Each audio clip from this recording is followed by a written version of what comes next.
Both firms are heading to the ground, and the police are out in force. As the bad blue boys arrive at their end, the police are wary of any last-minute attempts at an ambush by the tall cedar.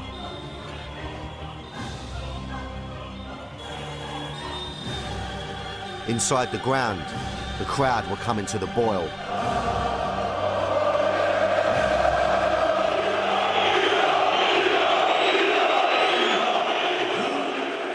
The riot police stand by as the two groups exchange pleasantries.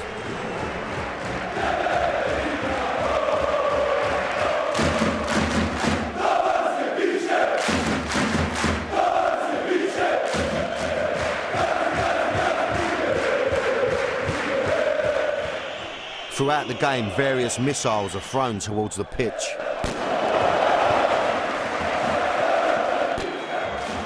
Firemen struggle to cope with the constant barrage of flares.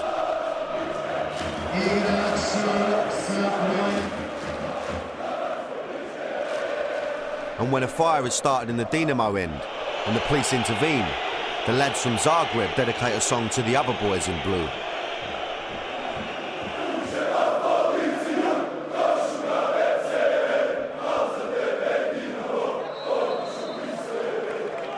It's a totally different world out here. You just can't imagine this being allowed to happen at a game in England. For this kind of behaviour, they'd have all been pinched and banned. And while all that was going on, a football match took place, which had 3 penalties, 8 bookings, a sending off, and ended 2-2. But by the usual standards of this match, it was a quiet one. Not much trouble, just 30 tall cedar and 9 bad blue boys arrested.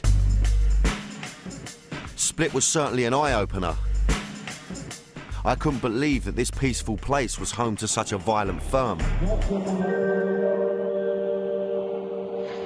By now, the bad blue boys were back home in Zagreb, a couple of 100 miles north of Split. It's the capital of Croatia, and it was where I was off to next.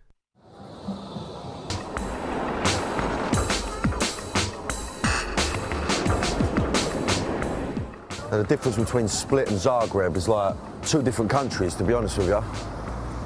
I mean, very cosmopolitan, hustle, bustle, you know, chaos. You know, Split's like Marbella, it's chilled out, nice. You know, this is like what you'd expect from a capital, I suppose. It was another beautiful city, but I wasn't here to see the sights. I was here to meet the firm who were formed over 20 years ago in 1986. And since then, they've been causing quite a stir. Golden rule is to support team 90 minutes. And if it's necessary, to fight for that club.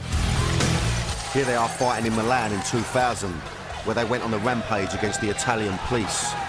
Dinamo Zagreb is not a big European club. It's not a famous like some English or German clubs, but it's our glory. This incident resulted in over 50 arrests and more than 50 injuries on both sides. We are proud that we are supporters of Dinamo Zagreb.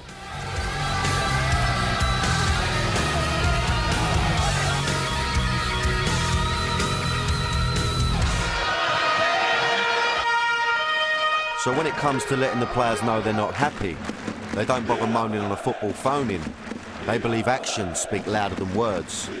A few times we smash their cars and we give them a few punches, you know, just for like a yellow card, you know. So what happens when the players deserve a red card? We decided to go to the training, 50 of us, masked, and we took off their shirts, pants, everything, because they didn't deserve a shirt of Dinamo Zagreb. And when Croatian president Franjo Tuđman, who was also the club president, made the mistake of changing the name from Dinamo to Croatia Zagreb, they set fire to his director's box. This has been burned in 1993, when some of our lads didn't know what to do because of the changing the name of the club. They burned all this. It was... Eventually they got their way, and the name was changed back to Dinamo. It was good. Effectively, they run the club. And when I went to see them play, I got an idea of where their power comes from. Bogdan and the Bad Blue Boys agreed to allow me into their stand, but it had been touch and go for a while. Cameras weren't allowed onto the stand, so we could only film from pitch side. It was first versus third in the league, but what shocked me was how few people were there. The Bad Blue Boys had come out in force, but there was hardly anyone else in the stadium. And as for the Vartex fans, they might as well have come in a cab.